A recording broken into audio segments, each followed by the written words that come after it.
Well, before we get too, down to business in terms of what's going on, who is Lightcast and what do they do? Yeah.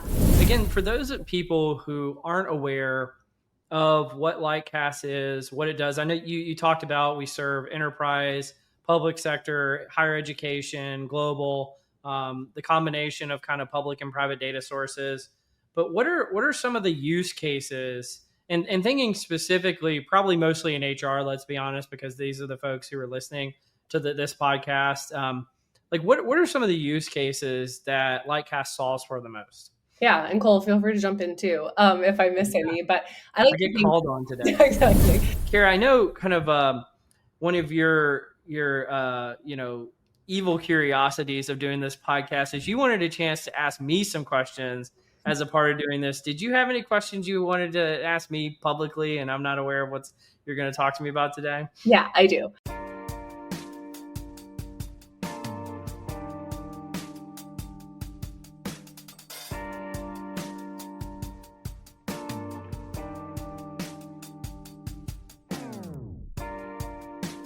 Welcome to Directionally Correct, a people analytics podcast with Cole and Scott, and today's guest, Cara Christopher, Chief Marketing Officer at Lightcast, as a part of our HR Tech Voices series.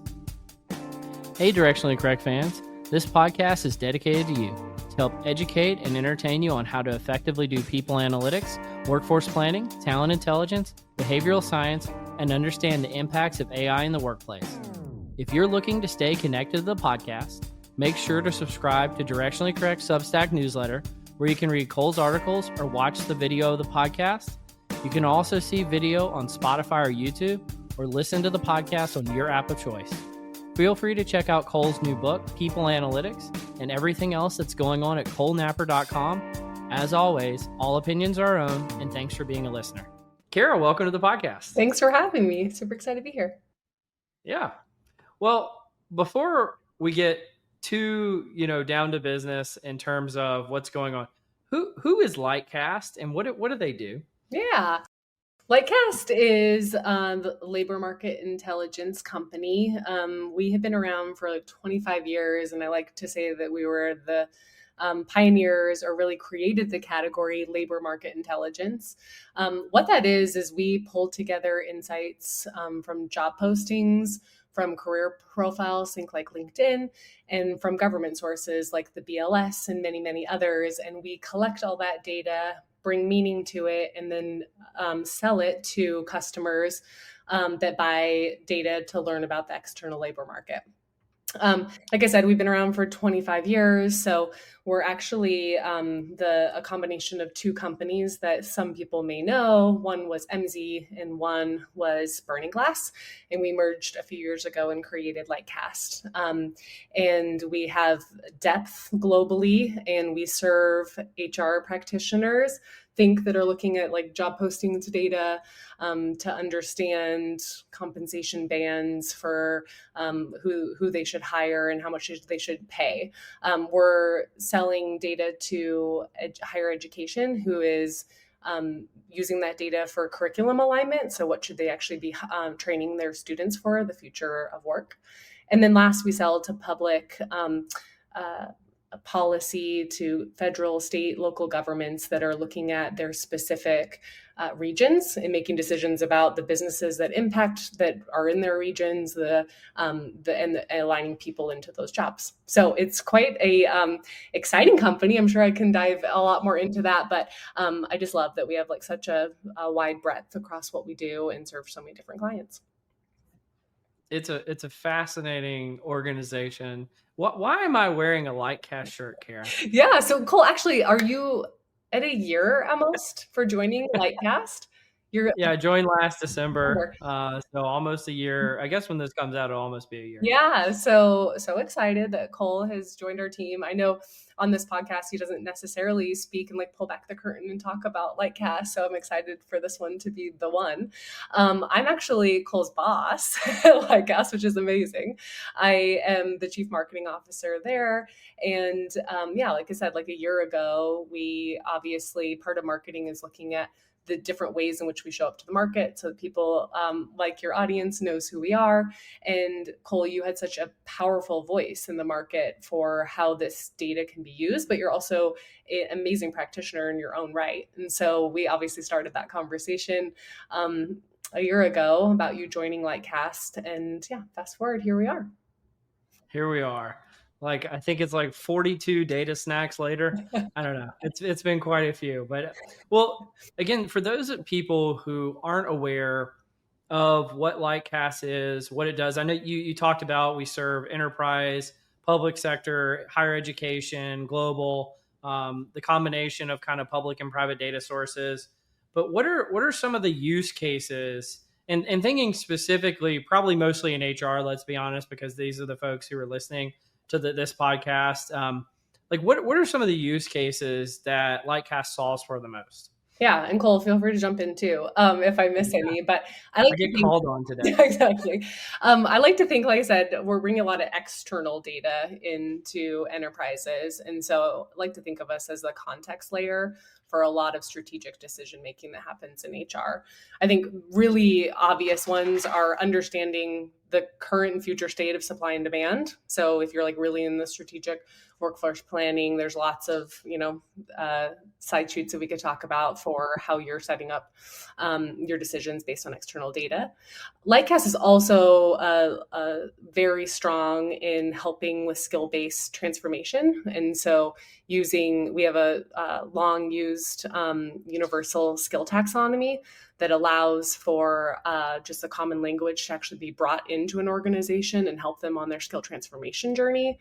And then I'd probably just say, like, as HR is being required to be more data driven based on external factors, which we could talk about and speak a lot on, whether it's shortages or AI or just changes in industry dynamics. Lightcast brings that data to the forefront of HR leaders making decisions. So I'm sure there's more. Cole, what else would you add? Well, the way I look at it is, and I think people fail to appreciate it. I say people because I failed to appreciate it, frankly, before joining Lightcast, is just the sheer breadth of data that we have, and then the depth on top of that. So you mentioned, the skills taxonomy. We also have the occupational taxonomy as well, the LOT. And then you're layering those type of taxonomies on top of 3 billion job postings, data from 165 different countries, over 1.2 billion job profiles. And it just, like, the volume, like, if you didn't go through this evolution because you've been more in the marketing space, but like 10 or 15 years ago, big data was all the rage in what was then called HR analytics, now what people call people analytics. And no one had big data. They talked about it ad nauseum. No one had big data. Lightcast has big data. And we have it on every nook and cranny of the entire labor market. And what has been so surprising to me working here is the amount of things like I can cover in a few weeks in terms of topics. We're going to talk about, Doge in one topic, and then we're going to cover defense tech in another topic, and then we're going to cover job postings here for AI.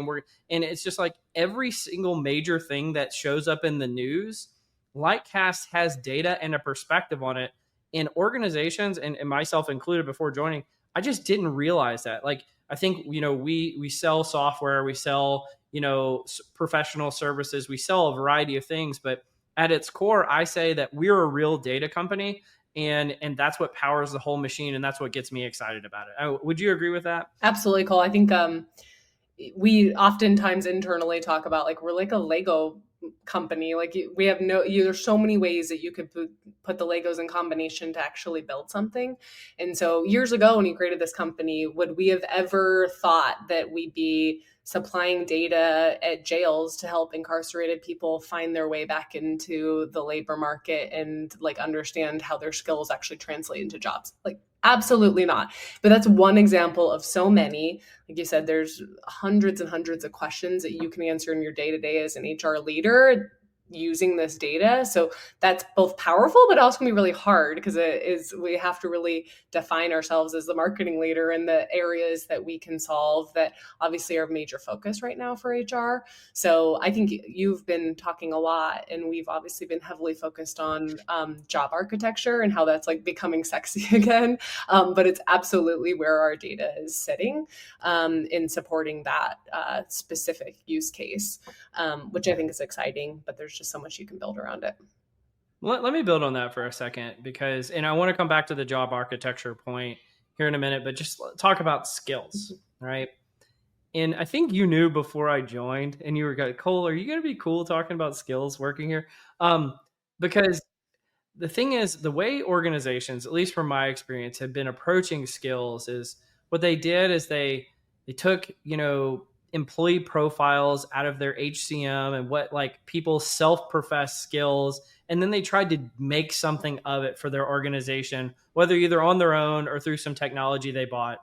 And that was complete bunk. And so I had been kind of a skills negative person, right? And you guys were like, Cole, we've heard you're kind of skills negative. Are you going to be okay talking about skills at Lightcast?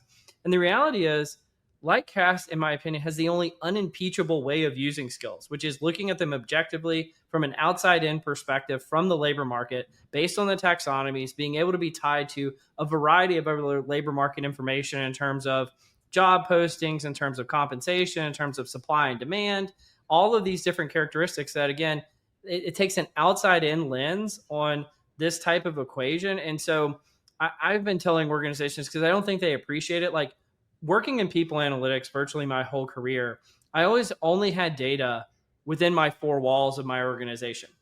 And Lightcast is really one of the only providers that can bring the data in the context from outside of those four walls, because everyone in people analytics knows a lot of the data you have is just pure garbage. And so you're really limited in terms of the types of problems you can tackle and the types of organizational use cases you can support.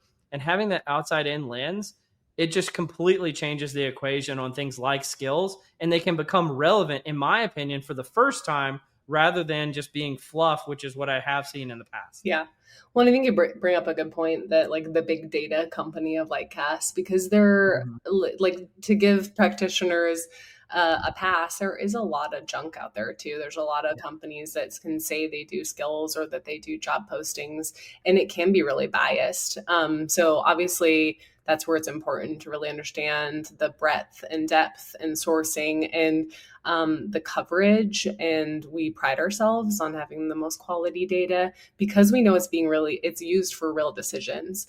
And we go through arcs. I've been at Lightcast for 7.5 years, and 7.5 years ago, I was spending so much time in marketing to talk about the relevance and use of job posting data, which also back then had lots of questions of, well, this has to be biased because it's only what employers are actually asking for. They don't know what they want. But when you have such a big data set, you can really debunk that myth because you can see a lot of patterns and you can see how it's really useful. And skills are exactly the same, that like we're in that phase where people are starting to move beyond the, oh yeah, this can't work, to no, this has to work. And this is what we're going to need to actually get the signal. And I think, Cole, you mentioned Data Snack. You should tell the audience a little bit about what that is, because you get the opportunity once a week at Lightcast to explore that in reality. And I think it's maybe a good insight into like what you found. Yeah, actually, I have a LinkedIn post coming out about this. It's going to be out by the time this podcast is out, but you haven't seen it yet. Oh. So this will be new for you, but it's called How to Create a Research Factory.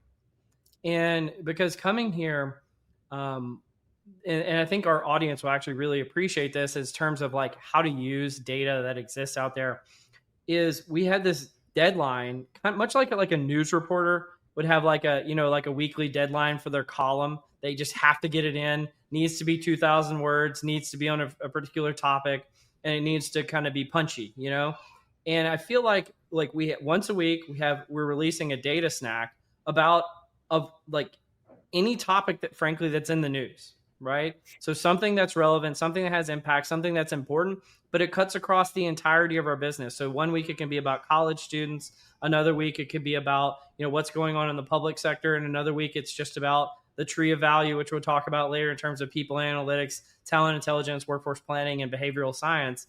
And it's just fascinating to do this, but it's also, you get a lot of repetitions really quick.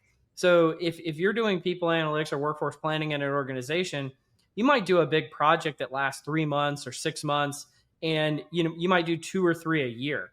Well, we're doing one of these a week, and so you really have to get good at distillation of large amounts of data to be punchy and be relevant once a week. And so I've been calling it lately a research factory. And I think if people are interested in learning about how we've gone about doing this, it's a fascinating concept. And if you want to learn more, definitely reach out to me after the podcast. Okay.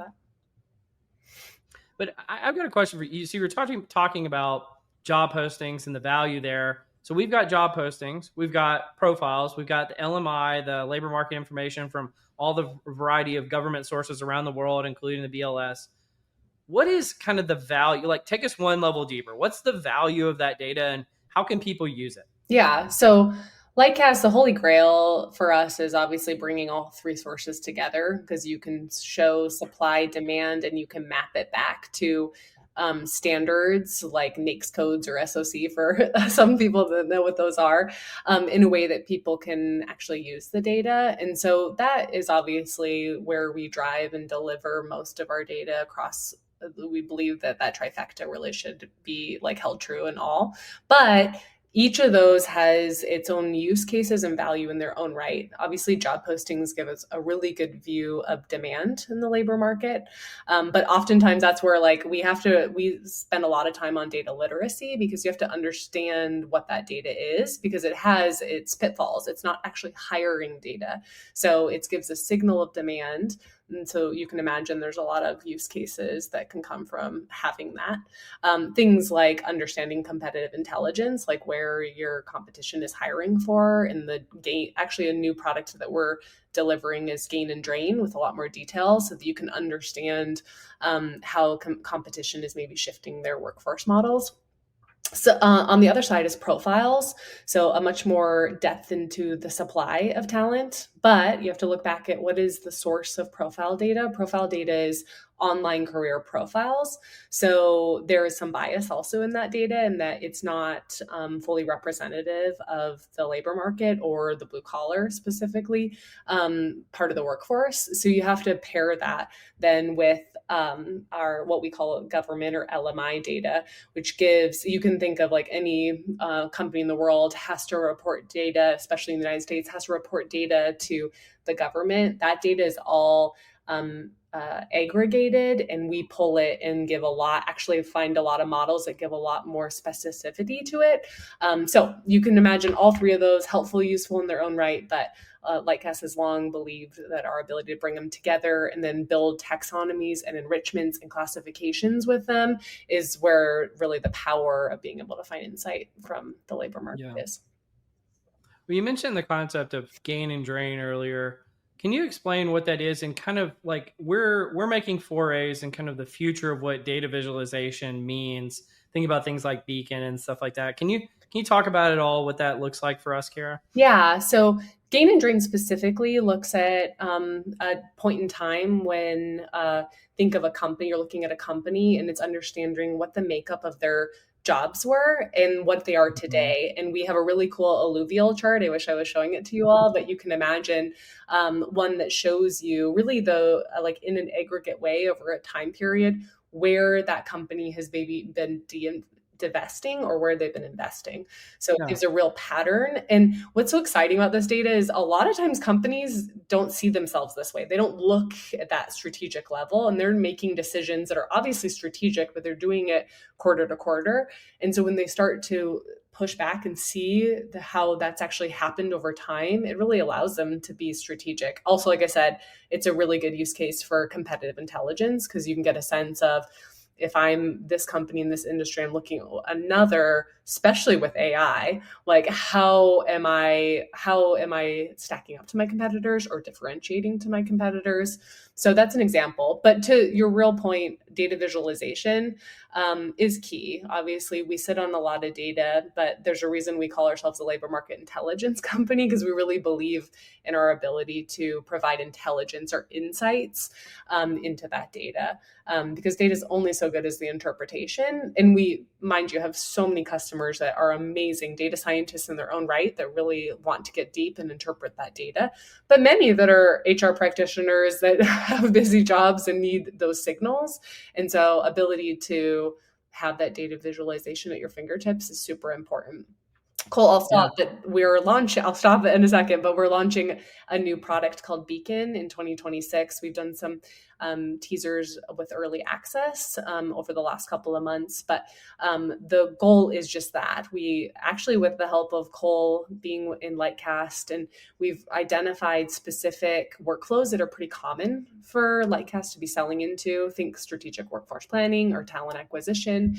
And we've purpose-built data visualization stories so that if you're a leader, what is your common workflow of data that you're wanting and needing to make decisions? So it takes us beyond report and data mining to like actually getting your answers at your fingertips. I'm super, super excited by it. And I think it will be a big part of the future of where Lightcast heads. I am equally and more excited as well. It's going to be so awesome. And I think just from a historical standpoint, Lightcast has always been kind of the pinnacle of being able to filter data geographically. And with the recent acquisition of Rhetoric and the release of Beacon, looking at things from a company perspective too, thinking again about that gain and drain and the data stories that are going to come as a part of Beacon, it's just super exciting. So I always like have to belabor people with my title, but it's VP of Research, Innovation, and Talent Insights. And the innovation part of that title is that I get to work heavily with our product team, which is essentially code for I get to complain about all the stuff that I wanted to have as a practitioner and now get to actually build. And it's so cool to be able to do that. Little plug out there. Most people don't realize this. They don't know what it means, but like APIs and data shares, if you don't know what those are, go and figure out what they are, because that's basically all I use is just our raw data. It's awesome. And if you're not out there and you're looking and you're just saying, oh, I just want to see the way that it's visualized, that's great. And data visualization, I feel like, is the future, especially for the lay user. But if you're a data scientist at a top company and you're not using our data shares, like it's a game changer for sure. Yeah, you mentioned that, and I kind of alluded to like the future of where Lightcast is going. Maybe I think there's two sides of that, especially the big hot topic everyone says, like, what is AI going to do to your company, or how do you think AI is shaping HR? And what is AI going to do to your company, Cara? Yeah, exactly. Well, so I think there's two sides of that. Obviously, I think we have to continue to, not everyone, especially the normal HR leader, is creating agents on their side on the side and like can actually do anything that has so much hype. So we still have to deliver those insights in like a fast, accessible, useful way. So that's still like an ethos of Lightcast. Obviously, do we provide insights that are AI enriched and like in the way in which we're starting to get more used to interacting with chatbots so that we can get those insights in like a super succinct, but also like flexible way? Yes, Lightcast is taking Beacon in that way. But I think the thing you just said, data shares, when we are at the end of the day, a huge, rich data set, and our data being delivered into literally like the backbone, the data lake of organizations, is where the future is likely going. And you can speak to that even more, Cole. Can you talk a little bit about like what you're seeing and kind of the future? Yeah. Well, I mean, I even think about like, even if you don't want to use the raw data itself, we have a custom web application tool called eImpact that we can visualize the data for you. Or if, you're looking at skills, you've got Talent Transform, or if you've got, the traditional kind of labor market questions, you've got Talent Analyst. And so like, I feel like no matter what the problem is, there's a solution to be had out there. But I think the question everybody really wants to know, Cara, is Lightcast building the next AI chatbot of the future? Is that where we're putting all our eggs in the AI chatbot basket? No. Is that what's coming? No, I mean, obviously we see those are different like accessibility lanes to get to the data, which is great in their own right. But what are we selling? We're selling the data, and the data is becoming even more powerful when it with the rise of AI, because we constantly talk about like garbage in and is garbage out. And so when you have good data, you're not putting garbage into an AI chatbot or an AI system. You're putting something of strength. And AI is really just, what's it trying to do in our world is trying to improve the layer of understanding at work. And so if that layer starts with Lightcast data, it's going to be really strong. If it starts with a bunch of garbage off of the internet, it's not going to give the right answers. So obviously I say that as in data is the future of where we want to go. We're very interested and open to our data being ingested by the many amazing companies in their own right that are going to build AI for their own company and what that means. And our data, we just want it to be at the center of that, because that's where it becomes really powerful. Yeah, I mean, the way that I look at it is, do you think you're more likely to build the one AI chatbot for HR that's going to rule them all, right? That's going to be the winner? Or would you rather be the data layer for all the AI applications that are built in the future for HR technology and other technologies that use labor market information? And Lightcast has squarely gone with the second strategy. And so we already have a few use cases of other vendors that we're working with to basically be the data layer that populates that. And again, to your point about garbage in, garbage out, a lot of these tools, again, well intentioned, are just producing bad data at scale by using AI. Yeah. And if you come in with a highly curated data set like Lightcast has, with all the metadata and all the documentation and all the things that are necessary to have that context layer, to have that semantic layer that everybody's talking about with AI, guess what? It's already ready made for you. And it's, again, all the billions of data points that I mentioned earlier. And so I just think if you want to be AI ready, you need to be data ready first. And that's what Lightcast can provide. Yeah. Yeah. Like building the chatbot, anyone can build that. It's not the value layer. And so, anyway, like Cole and I were talking to a group, and they were saying just how much the proliferation of all this HR tech is making, there's data everywhere, and it's really hard for organizations, especially large ones, to be able to like turn that into like a source of truth and be able to have their systems talk to each other. So Lightcast has long sat at a layer of, we have a really strong classification API and a strong skill taxonomy API, both of which allow for that use case to get unstuck. So the organization that was saying, I have 3 skill taxonomies in 4 different systems and none of them speak together. Lightcast is like, we have a taxonomy for that. And we put that right at the center. And it allows for those systems to not have to be rebuilt, start over. And it allows for that language to be all one so that they can build together. There's another, which is our classification API, super powerful technology that actually brings the ingestion of internal and external data get together, matches it so that we can actually pair them and you can start to actually build that external signal into your internal data. So both super powerful at the data layer aspects of what Lightcast does. Anything, Cole, that you'd add there that I'm... No, I mean, you're showing the value of the breadth of the data that we have, and I think it's wonderful.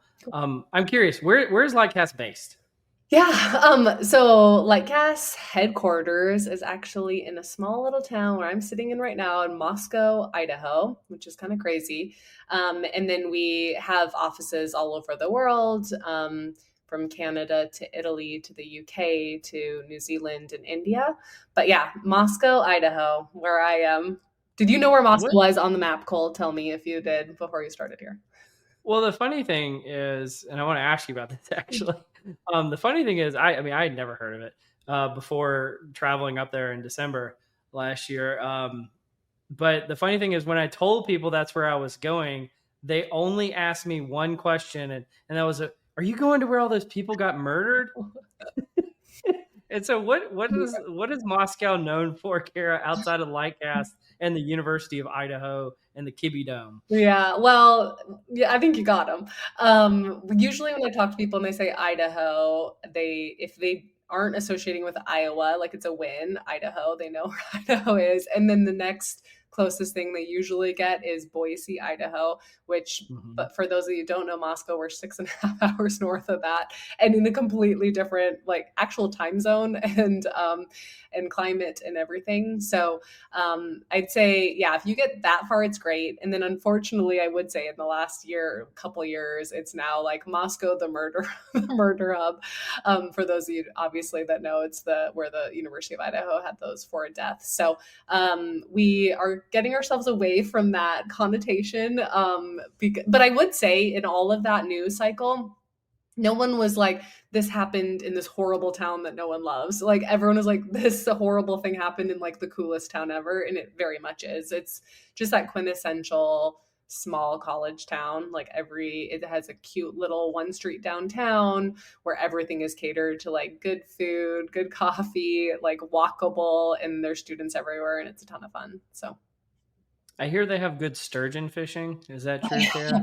Oh, and yeah, Cole's saying this because I'm like avid fisherman and hunter, and Moscow's like 35 miles north of the Snake River, so huge river that gets salmon and just salmon runs and everything, just like right at our back door, and they also have these humongous sturgeon fish, and they for every foot they're 10 years old, and so many of them are 9 feet long, so like over 100 years. Yeah, and it takes them like 30 years to reproduce, so they're like super, just these like old dinosaurs that live in this the Snake River. And so my husband and I, my 2 kids, we have a boat, and I'm telling Cole like, oh, we just sturgeon fish over the weekend, but they're protected species. We fish, you catch and release them, you get a cool picture, you don't pull them above the water, and they're just these amazing dinosaurs that live in the water. Super fun. Yeah, I was like, that's like a historic landmark. Yep. My God. Yep. Wow. It's cool. Well, and I hear you went to PSYOP for the first time. So a lot of our listeners, Iowa psychologists, know what PSYOP is. You got to attend PSYOP. What was that like, Cara? Yeah. And I don't mean this by like disrespectful at all, but I had no idea that this was an industry. And so when Cole was saying, hey, I'm going to be at PSYOP and I think you should go, it's a good opportunity to see different folks, and we'll get to connect. And he was telling me about the industry, and I'm like, oh, cool, awesome. I was literally expecting like, I don't know, a 200-person conference. No, a humongous world that was opened up to me. I didn't even know was a profession. Again, no disrespect. And like a total different language and like but one common denominator, amazing people. I got to meet Cole's old professors from grad school and friends, and obviously practitioners and great people in the industry. But yeah, no idea what PSYOP or IO was until this year, but I'm happy to know now. What was like the number one question you got asked at PSYOP? Not only PSYOP, but since PSYOP, like anytime I meet anyone that knows Cole, they like kind of like laugh and like, oh, what's it like to be Cole's boss? And it's thrown me off a ton, but Cole, I think I figured out why. Because like everyone's trying to figure you out. You're such an enigma. And like I said, I met people that like were your professor to like your friend in college to maybe people that just know you on this podcast. And so I think based on just also from huge teams you've run, large enterprises to like startups you've worked at, I just think you have like such a unique background and experiences that it's hard to put you in a box. So I think when people, they want to know the raw Cole. So what's the answer, Carrie? You afraid to tell me? Come on. Give it to you. Well, I think I had to figure out the why before I could answer, but no, I love working with Cole. I think now I can tell you guys, I can pull back the curtain. I would say that Cole is, as you can imagine, super, super smart. Every time we meet once a week, and he's often like, Cara, do you know so-and-so from like 1900 literature? I'm like, no. And he's like, oh, let me tell you, because there's a cool way that I'm going to pull this into the story, into our strategy. And it's always right on point. So I'd say he's just really, really, really smart. Cole also has a huge heart. I feel like he cares a ton, and that is for some people that can be Achilles heel. Don't be telling my secrets. It's a strength. I know. I was like, are you ready for this? But I think at the end of the day, Cole is I'm a marketer in an HR world, and he's an HR guy in a marketing world. So I feel like we pair together well because we're like learning each other's world. And at the end of the day, like I think we both are like strong in thinking big and visioning, but we also like love to execute. And I think we just have like a really awesome relationship and like respect to one another because of our like same work mode. So anyway, love working with Cole, who's been an awesome addition to Lightcast. And I'm not just saying that because she's here, but Cara is a fantastic boss. And those who know me know that that's a big thing for me to say. So. The question should be, what's it like? Yeah. It's like, how are you the leader of Cole? Anyway, it's been awesome. It's like, how do you deal with this guy? Well, cool. Anything else you want to hit on, Cara, before we move into Cole's Corner? I don't think so. I think if you have any curiosity about this data, like don't be shy. Like you said, Cole, we've purpose built this in so many ways that folks can access it. And so if there's any curiosity, I think Cole's a great person to even just like pick your brain with, because get a sense of what you can explore and look at. But nope, I don't think And if you want to get early access to Beacon, again, reach out to me or Cara, or just feel free to reach out to the Lightcast team who supports you. But yeah, I think it's going to be fantastic. But are you ready for some Cole's Corner, Cara? I'm ready. Welcome to Cole's Corner. All right. So first we got some rapid fire. You actually already answered one, so I got to switch it up because I was going to ask you what is the best fishing spot in Idaho, but it sounds like it's the Snake River. So I can't ask you that. So I was going to ask you, what would you prefer between fishing or tennis? Oh, so and why? Yeah, so Cole's asking this because I was a D1 college tennis player, and so that's like near and dear to my heart. I don't know, I probably have to choose tennis just because it's who I am at the core. And so it's funny because I played college tennis many, many, many years ago, and I had not picked up a racket and played in so many years. And the University of Idaho in Moscow, Idaho, we were just talking about the men's tennis coach and tennis team has been putting on this like free open clinic for the area and all ages. So a couple weeks ago, I like pull out my racket and I got my little 5-year-old and 2-year-old rackets, and we showed up, and this is like our 5th week. We're having so much fun. Just the kids actually really love it, and it's bringing back the joy that I've had for so long with tennis. So I'm back in the swing and bringing that joy to my children. So I'm probably gotta go for tennis. That's awesome. And people don't know, but Cara is wildly competitive too. So I think it's interesting that you're able to kind of wear both hats in that situation. But yep. What's the place you've never been that you'd most like to go, and why? Oh gosh. I've never been to Europe, and I feel like I just can't be like my age and never been to Europe. And so I'd love to go there because I think just what part?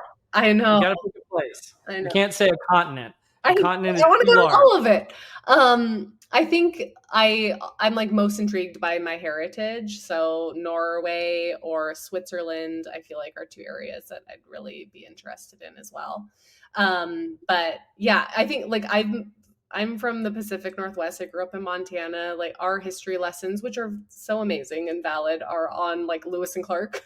And so even when I go to the East Coast, I'm like, wow, the history here, these buildings, just everything you can learn is eye-opening. And so I just can't even fathom all the history and like art and just beauty of everything in Europe. So yeah, I got to make it happen. I keep joking that like I had kids just so I'd like make them travel with me. And so they're almost to an age where it'd be fun. So it'll be on my bucket list. I remember when I found out you were from Montana. And like the first question I ever asked you was like, "Oh, were you located near nuclear silos?" And you're like, "What?" That's such a random question to ask somebody, but you would. Yeah, you would. No, now the thing is like, oh, Yellowstone. Which funny, yeah. I grew up in Billings, and I'm not joking, would go to Yellowstone like every other weekend. And so I'm like, there is some truth to that TV show. Like I used to live right there. All the like references to places or where I grew up. So it's funny. And when you say the truth to it, I assume you're talking about the beautiful scenic views, not the killings. The strip that's much like a soap opera, right? Or is it I don't think we kill people like every other week in the town, but yeah, it's obviously dramatized, but very, very good. Okay. Well, Cara, why do you do what you do? In marketing and life and what, Cole? Tell me. This is a Anyway. rapid fire question. Every I guess gets asked that. I told you to listen I to some do. episodes. Yeah, okay, You I love clearly didn't. that. I did. I just forgot this part.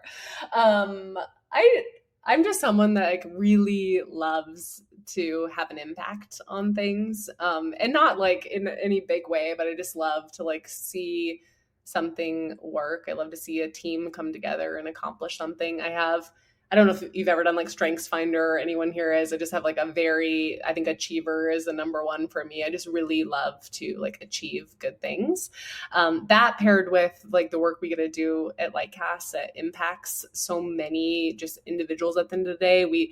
Our mission is to open new possibilities in the labor market. And I really think of that as like making the job market work. And I get to see that every day. So both achieving great stuff and having an impact are things that really make me tick. I love that. Yeah. All right. I got one big question for you before we get to what I'm reading. Okay. In people analytics, and I can attest to this, we have heard for years that it is similar to marketing analytics. And you mentioned earlier, I'm an HR person in marketing, and you're a marketing person marketing to HR people. Being the head of marketing, how do you see the similarities between people analytics and marketing analytics? Yeah, I think it's so interesting because Cole, like the more I've got to know you, and we're going to talk about some of the things that you wrote, but obviously I've seen drafts of what you've written, and I can't like live in the world that you live in or the day to day of people analytics, but I know that I mentioned to you just how many similarities I see in marketing and the evolution of marketing.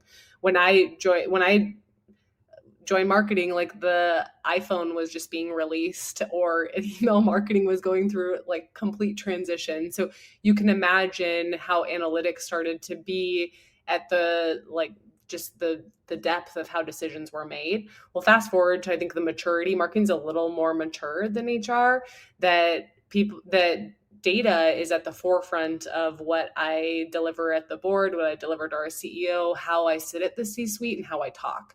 And I think that's going to be a very similar evolution for HR of how data ends up being the first and the entry point and the bar and the expectation for HR leaders. And I'm going to see that transition because a lot of it's like how it's accessed, how it's understood, how it's used, how it's closely tied to business outcomes are all things that I've faced in my like 15 years in marketing, and luckily got to see that really have staying power. Whereas it's rare that you would look at a marketing organization and not see that you'd have marketing analytics as a key, like number two to the C-suite. And I see that like HR, you look around and it's very common in small organizations to not see people analytics, and I think that data and that norm will change. Hey, y'all, I'm Lee Cage Jr., and I'd like to invite you to listen in to my podcast, 15 Minutes with. 15 Minutes with rising stars and seasoned disruptors, thought leaders, and change agents who are sharing how they're reshaping work, rethinking worth, and reimagining what's possible. This is fast-paced, heartfelt, and unfiltered. These aren't just conversations. They're catalysts. So tune in, elevate, share the shift. 15 Minutes with, wherever you get your podcasts. Absolutely. Yeah. Okay, cool. No, I love it. Yeah. Well, let's do some what am I reading? I actually wanted to start first because I mentioned that my role is actually a research role, and it's weird that it sits in marketing, but we actually do some pretty cool stuff. And so actually, will this show? Well, it's not showing up. Let me, I'm going to share the website rather than the report, but I wanted to start with some of our research on the Beyond the Buzz. This was a recent report that we did talking about AI and its impact on the workplace, and perhaps why some of the headlines related to AI were more buzzworthy than actual substance. And so the three main points of this that I'll get into here is we found that an AI job does not just mean a tech job. Over half of the job postings in AI were skills outside of IT and computer science, and that AI skills mean higher salaries. So salaries for postings with AI skills make 28% higher on average than postings that do not, which equates to about an $18,000 increase per year. And then the third finding was every career area has a different stage on its AI adoption. And so, it's not like it's impacting every occupation the same. Some are being impacted more than others. But I think like the job posting area that had the biggest increase, I think only 13% of IT and computer science job postings actually had AI skills within the job description already. And so it's clearly, and then there's some that there's literally like 0 to 1%. So it's not making an impact at all. And so I think this was a really interesting piece of research. Obviously, we're distilling like 100 pages of information down into a short amount of time. But what was your experience doing this research, Cara, and what did you think about this research report? Yeah, I was.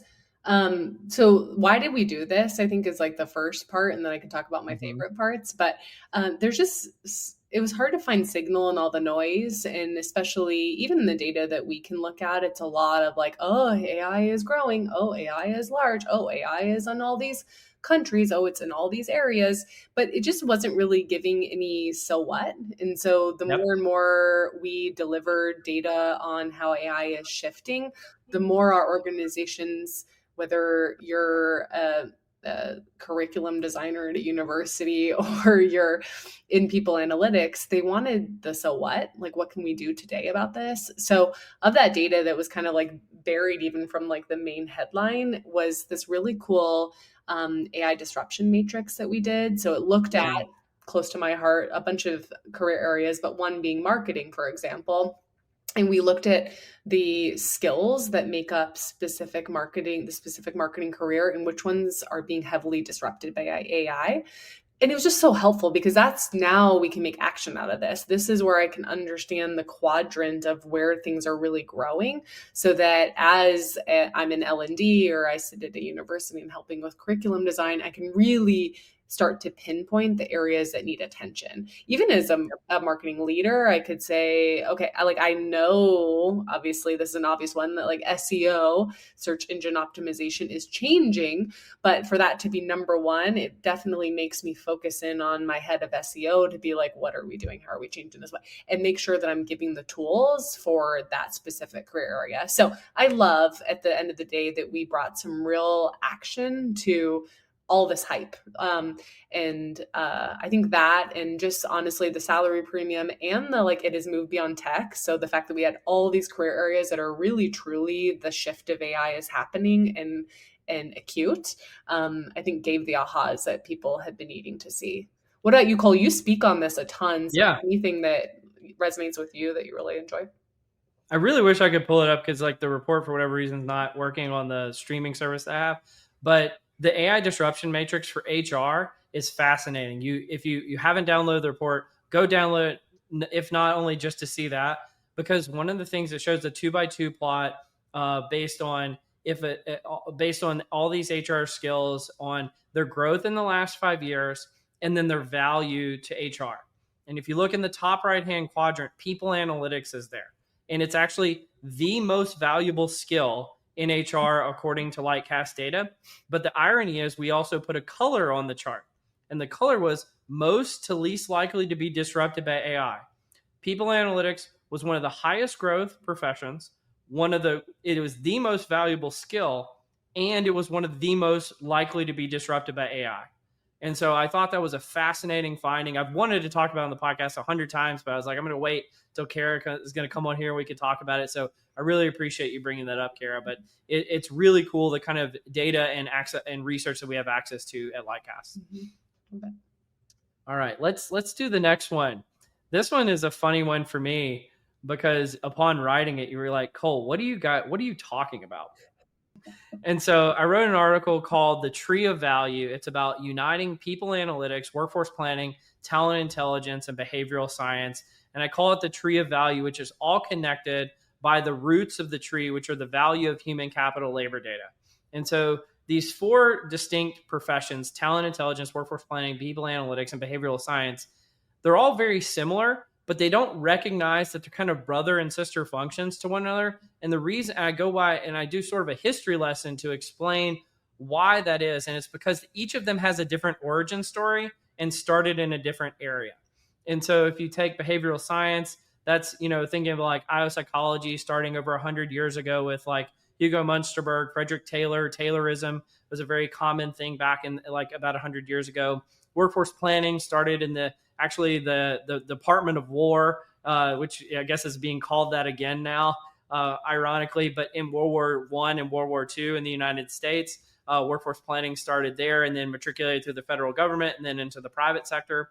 People analytics more came around when organizations were moving from like paper and pencil and filing cabinets to online, having the access to kind of digital data for the first time. And they wanted to get value out of that digital data. And so people analytics kind of came into the fore then. And then talent intelligence mostly actually came out of like executive search and executive recruitment and sourcing. And so they're all using similar data sources and similar kind of tackling kind of somewhat adjacent problems, but they don't realize that they're fellow travelers on this journey. And so I wrote this article to talk about how they're all branches of the same tree and how there's even sub branches on each of these, but that if we really want to have maximal impact, we would be pooling our resources to share the value of the human capital labor data in terms of the roots of the tree here. But I share all that to say, what were your thoughts on this one, Cara, and why did you find this one interesting? Yeah, I think first and foremost, I said that you have like a superpower and that you're well read on all this history. And so I think your ability to bring that together and bring meaning to that and give a reason for everyone to understand why did we even have these in the first place and where did they come from, and bring that back to a super interesting analogy like the tree, I think is really strong. It's really resonating. You've spoken about it a ton. It's I think a core part of your book as well. So I think it obviously is foundational. And like I said, similar to the evolution of marketing and the growth and the use of data, I can see that transformation happening in HR. Obviously at Lightcast, just how we sell to use cases into these functions has rapidly changed just even over the last 5 years. So I see a lot of change that's happening. And obviously this point in time and what this is looking like, I think is just a really smart encapsulation from you. So if I might push the question back to you, how do you see this as a future? Like, how do you see these trees if you had to look 5 years from now? What would it's interesting. I actually got asked this at People Analytics World in New York last week on stage, because I was talking about this a little bit. And I think there's this narrative being put forward, frankly, from a cost cutting perspective, that, people analytics needs to kind of verticalize in the sense that it needs to combine with like data infrastructure with HR strategy and, become kind of just like a full stack technology focused function. And I would say that might even become a little bit devoid of having business impact. It's just going to be kind of the plumbing of HR, right? And even sometimes they want it to become kind of the plumbing of all functions, where they create like an enterprise analytics function that has all the analytics and becomes all the plumbing of the entire organization. And I think that'll be fine for probably some organizations. But I told the audience, I just wanted to create a countervailing force that says, what if you took an impact driven focus to how this would be done, and what functions would you combine together to make the most impact? And I think kind of combining these four into kind of a singular function is where I think things could go, especially in an AI driven future where the roots of that tree become more, built in and are scalable products at scale with AI. I think that that's really going to be a key of the future. And again, you highlight that was in the 3rd chapter of my book. I talk about that extensively. Another kind of interesting Easter egg that's in here that I don't think a lot of people noticed, but was a fun project for me, and again, a testament to Lightcast data, is if you go look up the Tree of Value article, which we can link to in the show notes, there's actually a little, we created a web app, like a e-impact website, web application that shows all the people analytics profiles and job postings and workforce planning and talent intelligence that's live. And so at any time you can go into it, and I look at it pretty frequently, frankly, just to see what are the new job postings. Is the field shrinking or growing, or more people going into it or not? And this is live for anyone to see, and it's free into perpetuity. So go check that out. And most people didn't realize that was in the article, but I stuck it in there as a little fun aside for everybody. But that was pretty cool. No, I love seeing that data, and because it's, again, that external view with a large historical data set that you can start to see that transition. I also give you kudos because why did Lightcast put this out? There's obviously it comes back to what we said earlier, but external data is not yet a must-have in every HR organization. But I think there's a real case to be made as you see how these how these organizations are interplaying with each other, oftentimes using different data sets, how external data can really be part of that root system that allows the interplay to come together. So we see that a lot with some of our clients that are really ahead of the game and bringing these functions in the forefront. But I think it obviously is a point of view we have too. The more you can bring that external contextual data across your functions and through, the better that you're going to be able to articulate it. Yeah. And the name on this is still being workshopped, but I've actually got an article that may be out by the time this comes out about outside in strategic workforce planning, because I think that that's going to be the future of how this work gets done. But this tree of value was super interesting. Alexis Fink was on the podcast not long ago. She wanted to talk about it. I was like, we got to wait to talk about it till Cara gets here. But we did a webinar a while back, and Alexis was on there. Toby Coleshaw, who's on the Lightcast team now, represented talent intelligence. I was people analytics. Alexis was behavioral science. We also had Adam Gibson from EY, who wrote the book on agile workforce planning. So really stellar group. But the next thing I wanted to talk to you about, Cara, is job architecture is the yellow brick road. So this was an interesting one. I got the opportunity to do a webinar on behalf of Lightcast and speak at the IPAC conference earlier this year on what I called how to do job analysis at scale. And if for all the IO psychologists out there, that really made their ears perk up, because doing job analysis at scale has kind of been the bane of their existence for 100 years. And so that's sort of a provocative thing to say. But what it was really outlining is what is the data that you would need in terms of task, knowledge, skills, abilities, and other characteristics, and how AI would play a role in the ability to do job analysis at scale. But then how would that lead to having the job architecture for organizations agile enough to be ready for all of the AI workforce transformation that's going on, and how labor market data and Lightcast could help in that equation. And so again, I introduced the tree of value here. What's the value that the roots of the human capital labor data?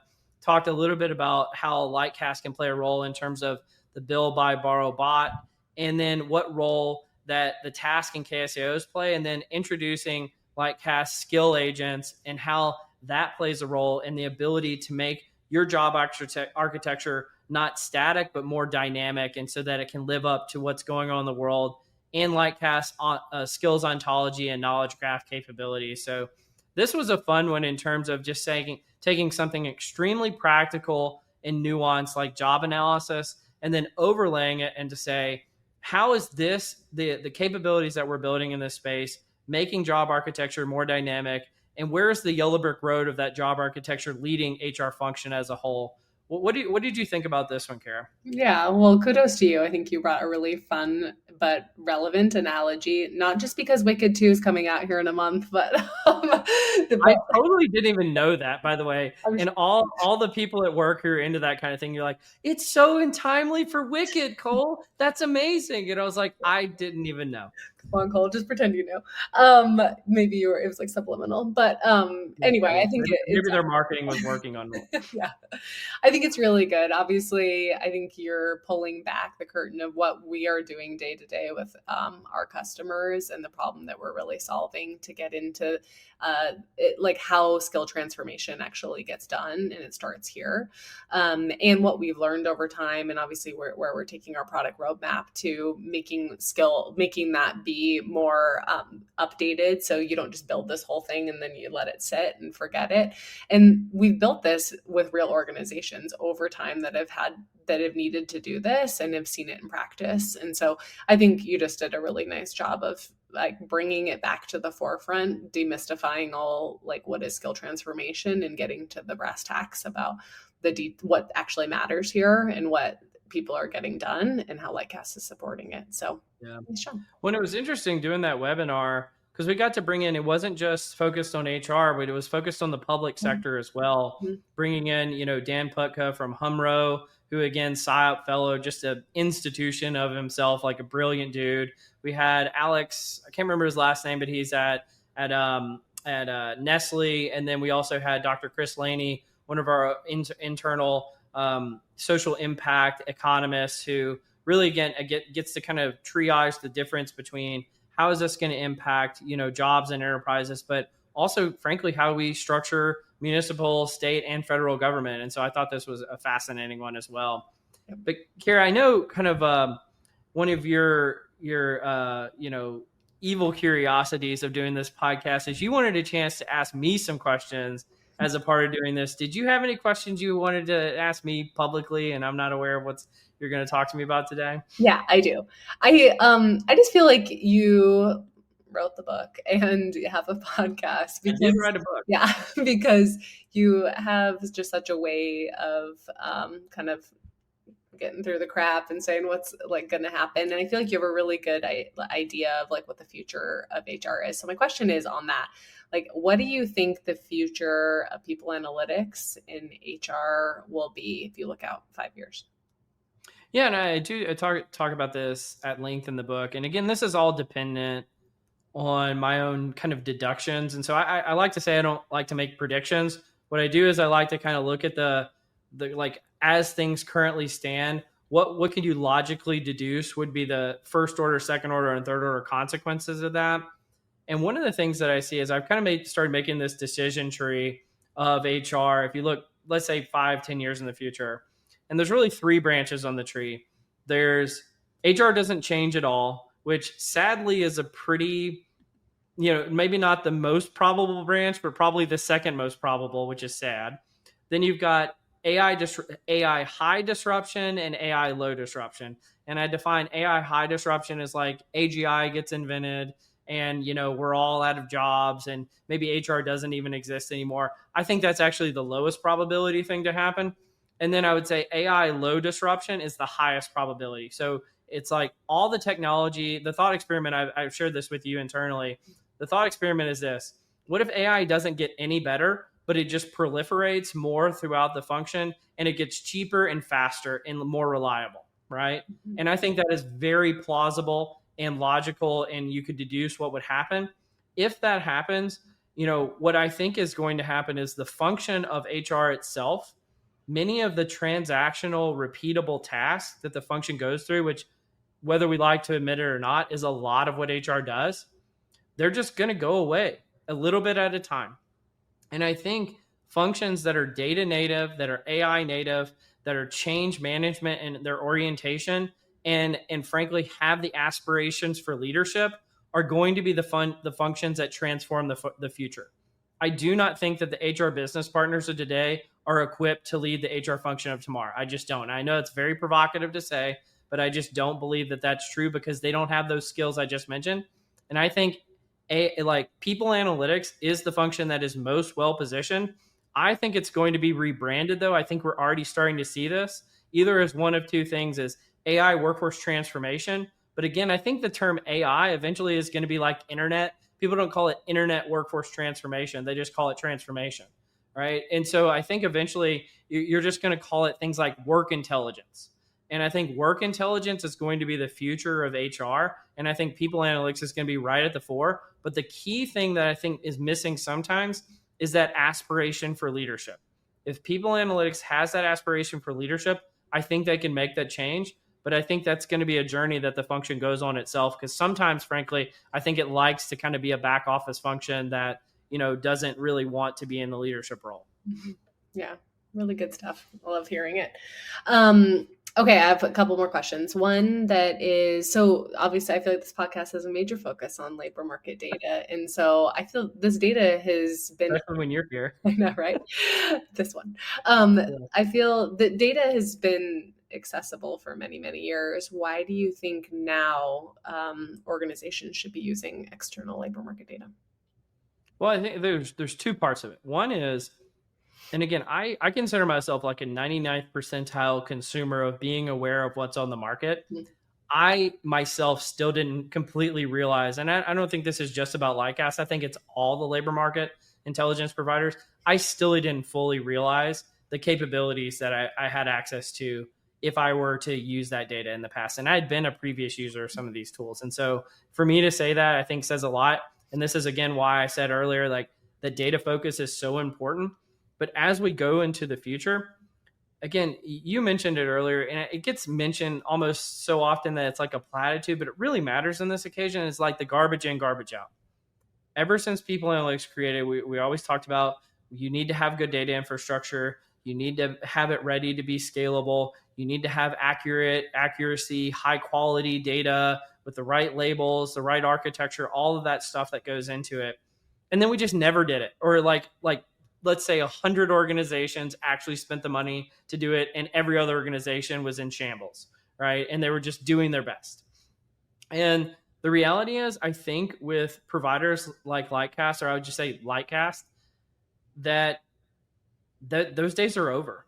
Like, I think, again, that's why I'm writing this article about outside in strategic workforce planning. I think you can just leapfrog things that you used to, I always say at a minimum, it would take you 2 years to get your data infrastructure in order.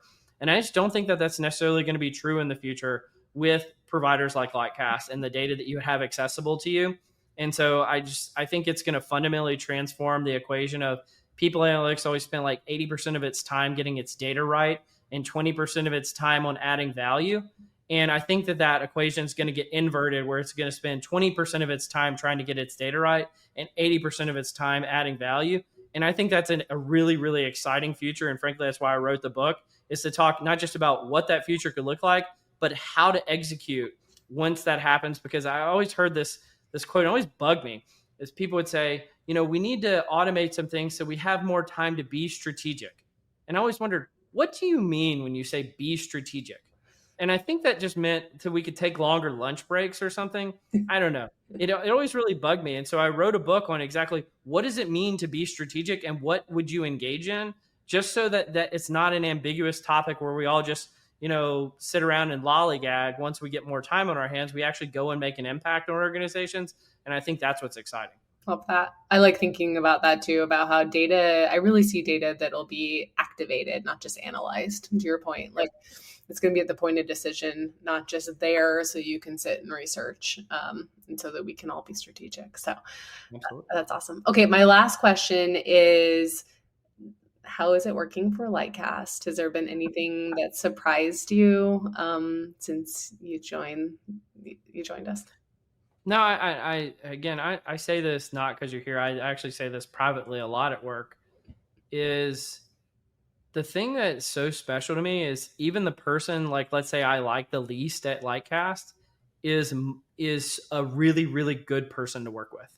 Right. And I love almost everybody I work with. And it's just a delight to work there, because that has not always been the case in my career. And you can even go back through places I've worked since I've been on this podcast. And it's always like through clenched teeth, I'm like, I love working here, like that kind of thing. And it's just really awesome. The other thing I would say is the thing I appreciate about you in particular, but the company as well, is just how supportive you guys are about giving back to the field, about taking new and innovative ideas and saying, let's try it out. Let's go lean into discomfort and do something cool and new. And frankly, just having the ability for me to have a voice, right? A lot of places I've worked, that was seen as like dangerous, or you needed to get lawyers in the room to make sure. And some of the presentations I've given, I was actually joking about this at People Analytics World with some folks. It's like, if I were to give this same presentation at a prior organization, I would have had to cut out half the slides and getting 17 lawyers to sign off on it. And in here, I was like, Cara, do you want to look at my presentation? Like, you got this, Cole. It's going to be great. And I'm just floored by the lack of oversight.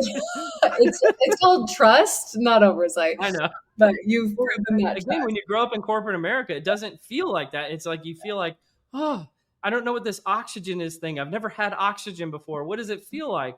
And so it is just amazing working at Lightcast. I don't know if it's like that working at every vendor. I've worked at one startup before. Again, I got a lot of visibility there, but I would say, frankly, when you're a startup, there's no oversight for anything. Whereas Lightcast, I think you guys are like the tried and true leader in this space. And just having that trust, like you said, is just magnificent. So I really appreciate you having me and allowing me to do this kind of stuff, Cara. Nice. I love that. And I definitely think your sentiment is like very similar to my own. Like, at the end of the day, which where you bring it back to HR, it's like, you just want to work with good people. And I feel like we have a lot of fun and we work with good people and we prioritize innovation. And that's all the stuff I love to do, like do cool stuff and work with good people. And so anyway, bringing this function into the front, obviously, like working around people is the heart of why we do what we do. So it's great. Well, Cara, it's been fantastic to kind of be on the other side of the table today. Hopefully it hasn't been too hard for you. Well, it's fun. You made obviously you make it fun because I'm comfortable with you. And yeah, it was a lot of fun. So thanks, Cole, for having me. Well, I got to be honest. I'm super excited about the audience to hear this. I'm also really excited to share this internally at Lightcast for the folks to see it, because I think they're going to really love this one. So I think I really appreciate you being a guest, Cara, and I think you're an awesome boss. And I'm not just saying that because you're here. Thanks. Back at you, employee. So love it. All right. Well, you've been listening to Directionally Correct, a People Analytics podcast with Cole and Scott. Today's guest, Cara Christopher, the Chief Marketing Officer at Lightcast, is a part of our HR Tech Voices series. Thanks for joining me, Cara. Thanks.